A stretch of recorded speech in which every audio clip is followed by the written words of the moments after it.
Oh wait, no, it's backwards. This is the ASUS Noctua GeForce RTX 3070. After much anticipation and discussion about the crossover between ASUS and Noctua, the final design of this GPU was revealed to the world late last year. Many tech channels and articles have since covered the notable specs of the quiet, supercooling, absolute unit of this 4-slot card. While its performance features make it highly desirable in many PC building communities, I wanted it because it looks like Blathers from Animal Crossing. After finally getting my hands on this amazing card, I began my crazy journey into creating a PC build worthy of the Animal Crossing and PC parts communities.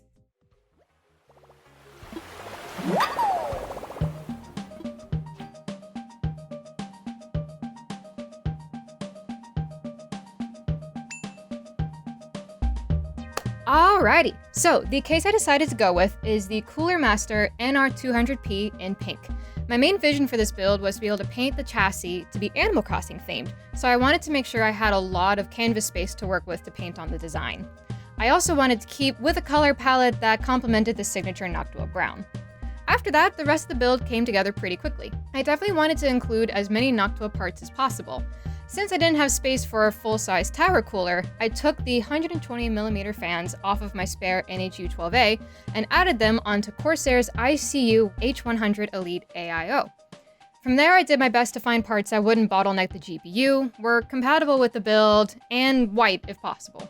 The last goal I had with the build was I wanted to make sure the awesome owl of the GPU was visible through the side panel. As I'm sure a few of you might have noticed by now, the vertical GPU mount in this case only accommodates a 2-slot card, and this guy has a 4-slot card. The case overall is also just kinda too small to fit any of this. However, Cooler Master's slogan says, to make it yours. So that's what I did.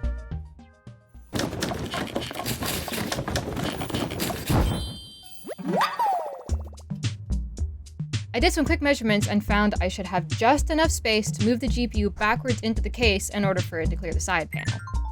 After doing a test boot of the parts to make sure nothing needed to be RMA'd, I got to work marking the cuts on the back panel.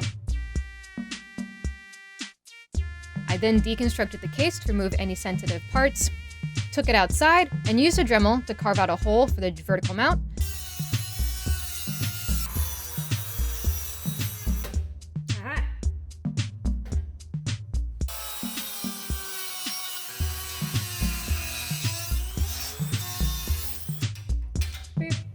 And new screw holes for the GPU I/O bracket to attach to.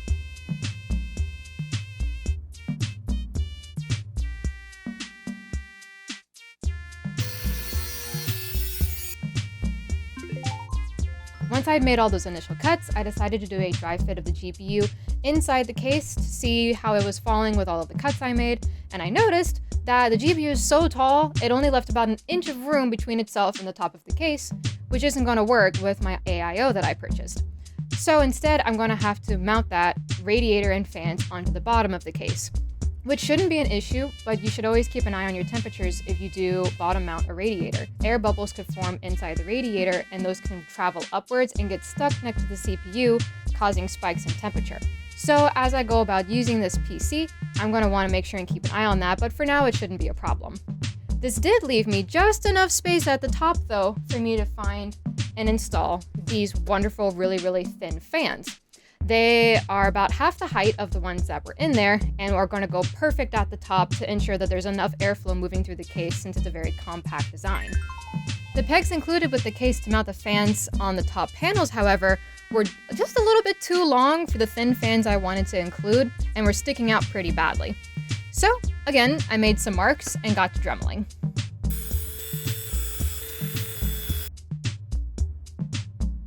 Lastly, I used the Dremel and a metal file to smooth out some of the hard-cut edges, wiped down the case with a microfiber cloth to remove all of the metal dust, and bought some matching pink paint to cover the exposed metal, blending it in with the rest of the case. With the modifications now done to the PC case, I was able to start on assembling all of the parts into the chassis.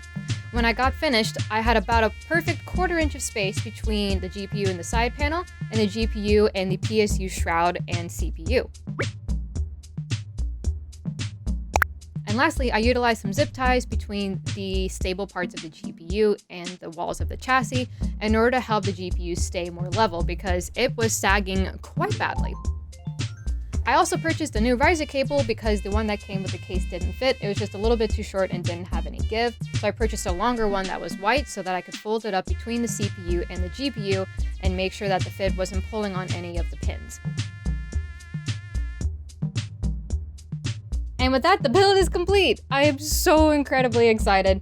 I think this turned out absolutely amazing. It's so cute. The cuts on the back turned out super clean, especially once I got the paint on there to cover up all of the marks. The GPU is in place, and the only thing left to do now is to paint.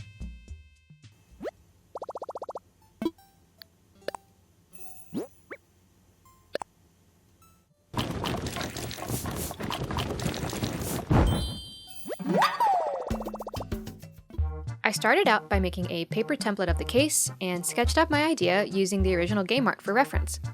I wanted to give it a wraparound 3D look, which included the Animal Crossing logo, Blather's Museum, and Cap'n sailing the waves down the side of the case.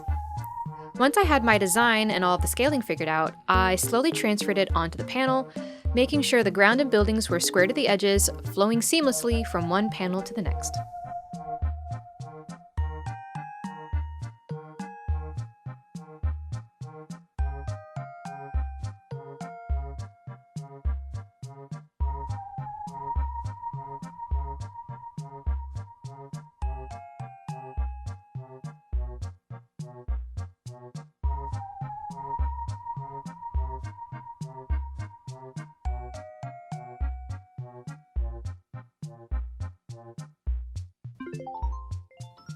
I tackled the painting over a couple of sessions using regular acrylic paint, laying out a base color in each area, and then going over it in layers for additional details and depth.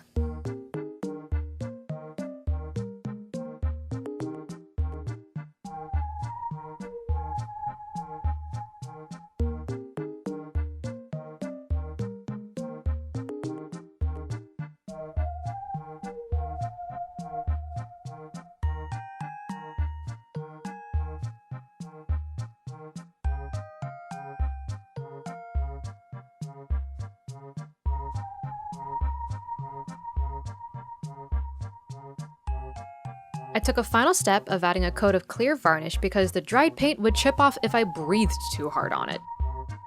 I feel a lot better handling the panels now knowing that the design is protected, and it made the paint really pretty and saturated.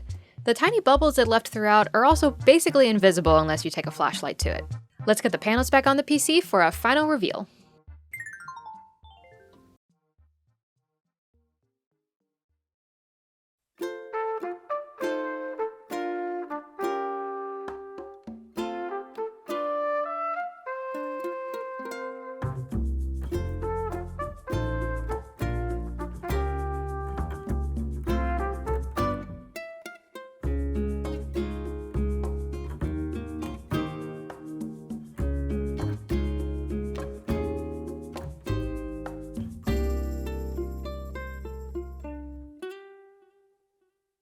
What do you guys think? I know I've been away from the channel for a long time, and I'm so excited to get back into making new videos with my awesome new Animal Crossing PC.